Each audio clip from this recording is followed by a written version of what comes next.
Trump was not solely responsible for January 6th. Have you changed your mind on that after?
Visibility to this issue. Was this the right way to do it, though? We've got fentanyl killing our kids. People call what he did cruel. You know what's cruel? Is ignoring this issue. Democrats are ignoring it, doing nothing while our kids are dying. But do you think it's, I mean, there's no evidence Republicans are interested in solving this problem in the Senate. You've seen it. You've criticized it. There's no interest here. So why is this only on the Democrats? Well, that's why I'm running. I need to get in there so we can get a bipartisan bill together that solves this issue. We need to get the Dreamer citizenship. We need to fix our immigration system. And we dang sure need to close this border down and make sure that it's secure. It's a national security issue. Do you think, though, the problem we have at the border was sort of what Donald Trump kinked the hose? And when you do that, this is what you're going to get. I mean, I guess I'm trying to figure out how this is all on the Democrats when Donald Trump did nothing to solve the border. Well, look, the answer's in the numbers. The numbers are up to 250,000 crossing our border each and every month. That didn't happen under Donald Trump's watch. It's happened under Joe Biden's watch. All right. Joe O'Dea, the Republican nominee for Senate, Colorado. Appreciate you coming on, sharing your perspective with us. Thanks a lot for having me, Jeff. Stay safe on the trail. When we come back, the former U.S. attorney who says he was fired because he refused to use the office to protect Mr. Trump's friends and punish his enemies. Jeffrey Berman joins me next. And Doug. Hey, listener. Welcome to Limu's Karaoke Lounge, where Liberty Mutual customizes your car insurance so you only pay for what you need, and the music never stops. Hit it. There's an emu with a full-time job. His partner's Doug, but Limu's the heartthrob. Grubs and worms, that's what Limu eats. Gotta fuel up to save you money and hit the street. Only pay for what you need at libertymutual.com. Liberty, liberty, liberty, liberty. When the forgotten poor are in need of healing, they wait for a ship unlike any other. Mercy ships, a floating hospital staffed by volunteers, heroes of mercy who donate their time to save lives. Every human has the right to have a place at the table of the human race. If you could just see smiles that you get when lives have been changed, then it would make it all worth it. To learn more about Heroes of Mercy, go to mercyships.org. How long does it take to tackle a home project? With Angie, you could cross it off your list before this ad is over.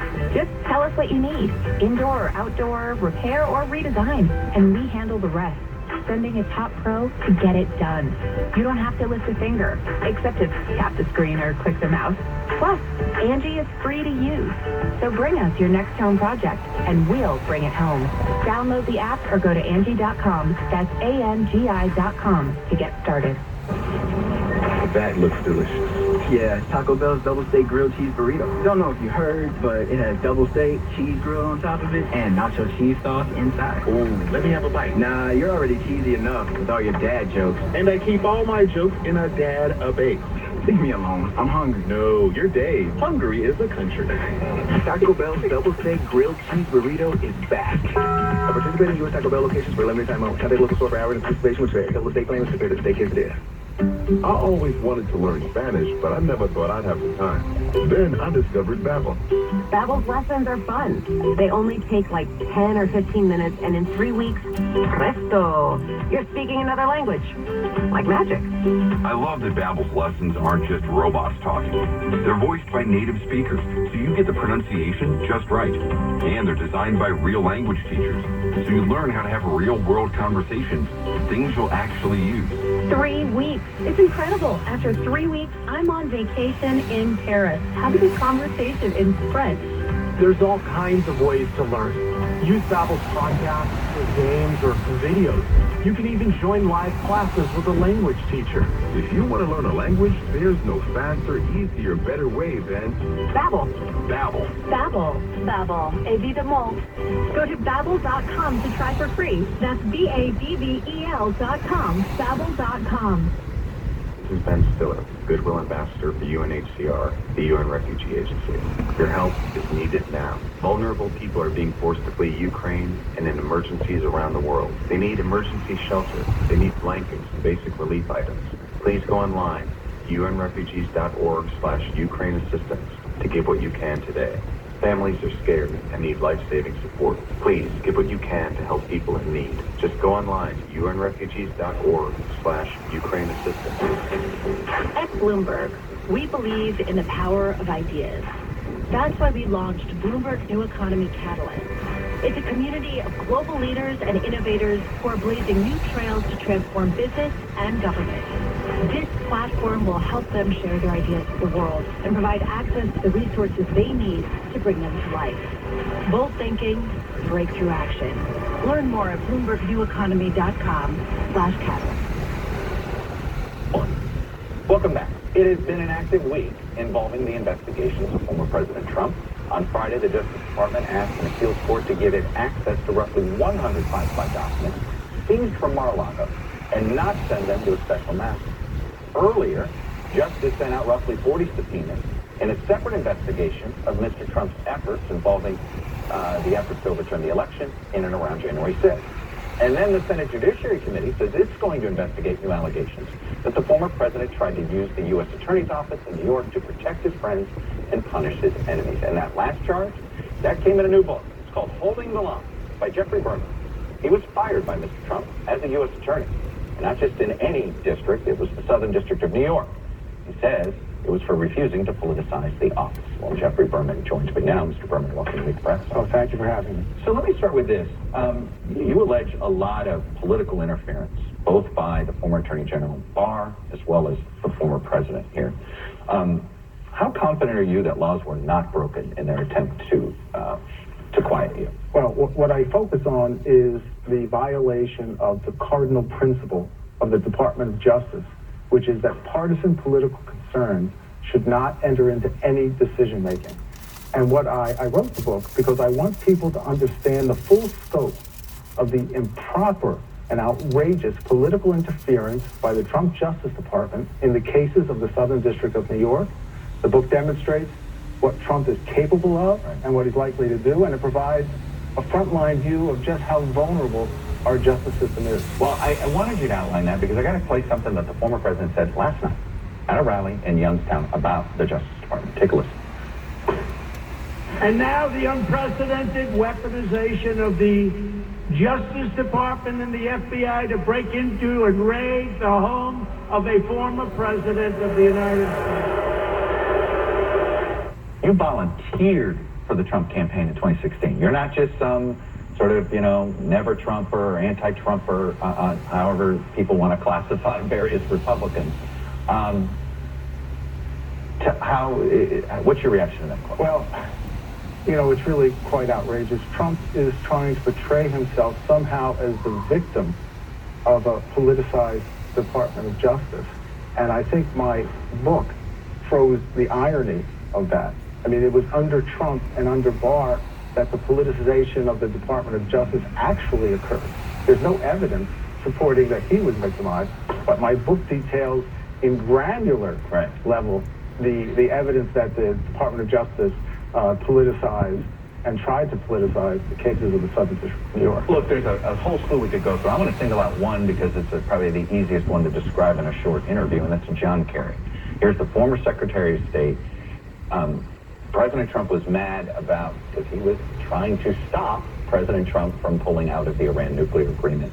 And suddenly, based on a couple of tweets, you get a referral to investigate John Kerry. Explain that. It was extraordinary. So President Trump attacks John Kerry in 2 tweets, saying that John Kerry engaged in possible illegal conversations with Iranian officials over the Iran nuclear deal.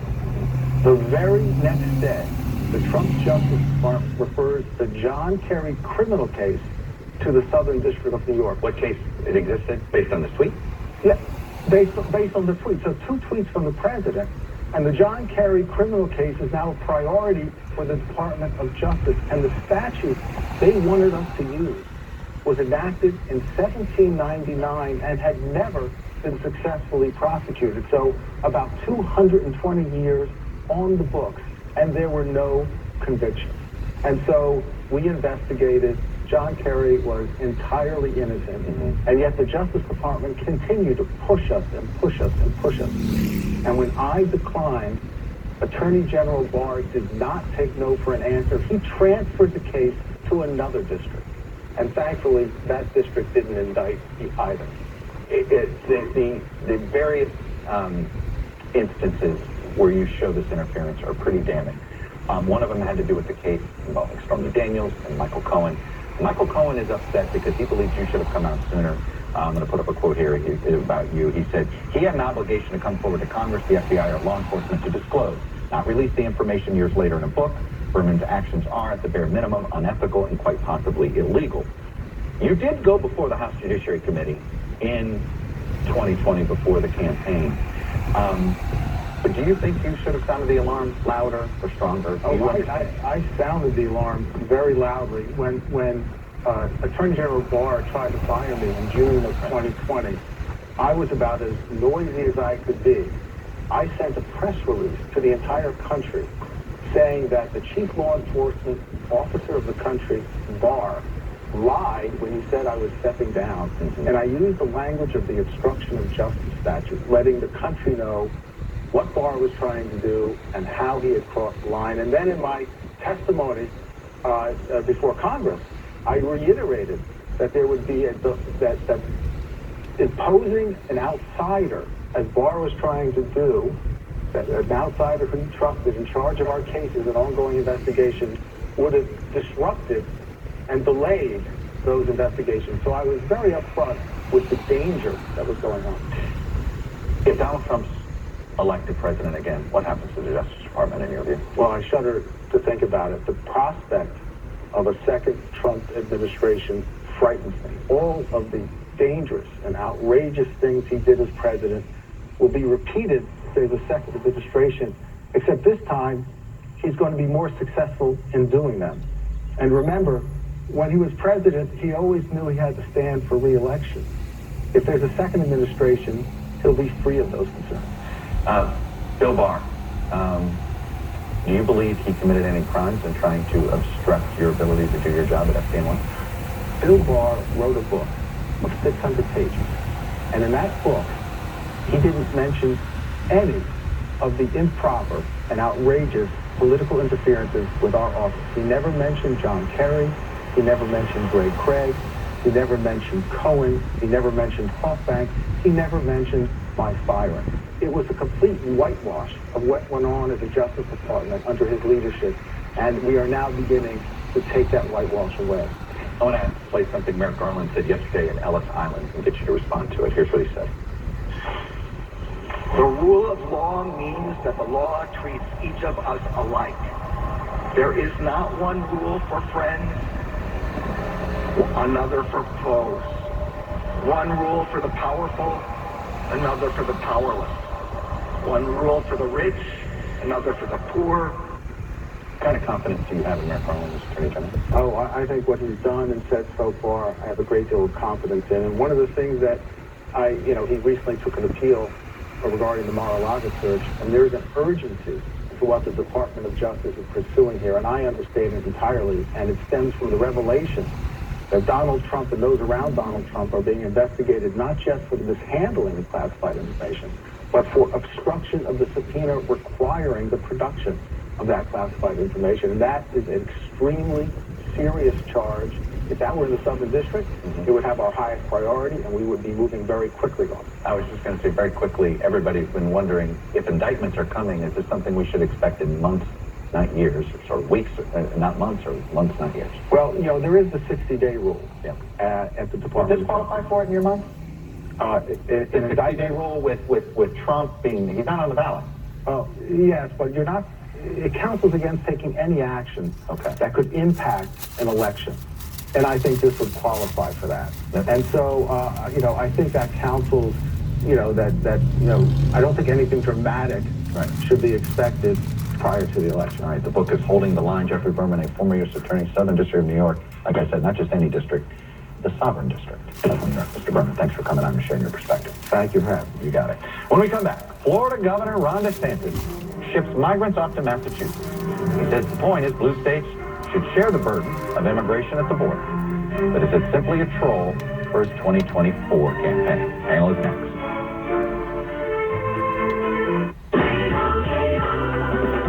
Doug. Hey, listener. Welcome to Limu's Karaoke Lounge, where Liberty Mutual customizes your car insurance so you only pay for what you need, and the music never stops. Hit it. There's an emu with a full-time job. His partner's Doug, but Limu's the heartthrob. Grubs and worms, that's what Limu eats. Gotta fuel up to save you money and hit the street. Only pay for what you need at libertymutual.com. Liberty, liberty, liberty, liberty. The Angie's List you know and trust is now Angie, and we're so much more than just a list. We still connect you with top local pros and show you ratings and reviews, but now we also let you compare upfront prices on hundreds of projects and book a service instantly. We can even handle the rest of your project from start to finish. So remember, Angie's List is now Angie, and we're here to get your job done right. Get started at Angie.com. That's ANGI, or download the app today. My dog was scratching and shedding like crazy around the house. When I heard about Dynovite nutritional supplement, I thought, why not? Couldn't hurt. We literally tried everything else. Our dog quickly took to it, and after a couple of weeks of adding Dynovite to his food, we noticed a big difference. Our little Gizmo's coat was shinier, and he almost completely stopped shedding and itching. I'm so glad I tried Dynovite. My dog smelled so bad and scratched herself constantly. We bathed, sprayed, and bathed her again, but no results. And then I heard about Dynovite supplements for gut health, and all of the reviews sounded just like my Bella. After just 2 weeks, she had major improvements with the smell, and no more scratching or dragging her stomach across the carpet, and her coat is more beautiful than ever. Get 10% off your next order of Dynovite nutritional supplements for dogs at Dynovite.com. Happier, healthier with every bite. Over 1 million pets helped with Dynovite. At Bloomberg Traffic and Weather, some good news at the GW Bridge. Upper deck had been closed in both directions for police department activity. It's been reopened, but big leftover delays upstairs and downstairs in both directions. In fact, the lower deck in both directions, construction in place, blocking a lane until 2. Lincoln Tunnel inbound are okay, outbound at 10 to 15. There's delay 10 to 15 outbound at the Lincoln Tunnel. And inbound, no troubles there. 80 westbound, exit 12 out to exit 4 in Health Township. There's a crash. A couple of lanes are blocked. This report is sponsored by Lowe's. It's the Energy Savings Event at Lowe's. Save energy and money on select major appliances, including Whirlpool. Selection varies by location. Exclusions apply. Visit Lowe's.com for details. Valid through 9/28. Bloomberg 11:303 weather forecast. Sunny today. High 85 tomorrow. 10 to late day showers and thunderstorms. 85. Tuesday, sunny. Highs near 80 degrees. With the best ride in and out of the city, I'm Cheryl Crispin. Bloomberg 11:30. Time now. The check score. The Giants' first-round pick is really confident he'll be making his NFL debut this afternoon against the Carolina Panthers. Kayvon Thibodeau was limited this week in practice as he recovers from a sprained right MCL. New York hoping to start the season 2-0 for the first time since 2016. The Jets are in search of their first win of the year. New York taking on the Browns Sunday in Cleveland. Also today, the Patriots visit the Steelers, the Dolphins visit the Ravens, and the Cardinals visit the Las Vegas Raiders. At Bloomberg Sports, I'm Seth Evans. We're all horrified by what's happening in Ukraine. Images of civilians affected by the war are heartbreaking. International Medical Corps has been in Ukraine since 2014. Now, we're expanding relief efforts inside and outside the country to provide medical and mental health services, protection for women and children, and clean water. The needs are immense. You can help. Please visit internationalmedicalcorps.org to find out how. We do. Welcome back, panelists here. I got Leanne Caldwell with the Washington Post. New York Times chief White House correspondent Peter Baker, who's written a new book with his wife, Susan Glasser. It's called The Divider, Trump in the White House, 2017 to 2021. I don't know if they want to write a volume 2. Republican strategist Al Cardenas and former Obama White House senior advisor Stephanie Cutter. Welcome all. Congrats on the book. We'll get to that in a minute. But Al, I want to start with you. You and I are South Floridians. And the Ron DeSantis move, the first thing I thought of is he's shipping Venezuelans. Where? And he's not. You tell me the politics of this in Florida for DeSantis, this has to be complicated, no? It is complicated, and frankly, it's putting at play 3 or 4 state legislative seats, maybe 1 congressional seat, that are fairly close at this point, where all of these people live, all of these Venezuelans live. I didn't understand the timing of it, and of course,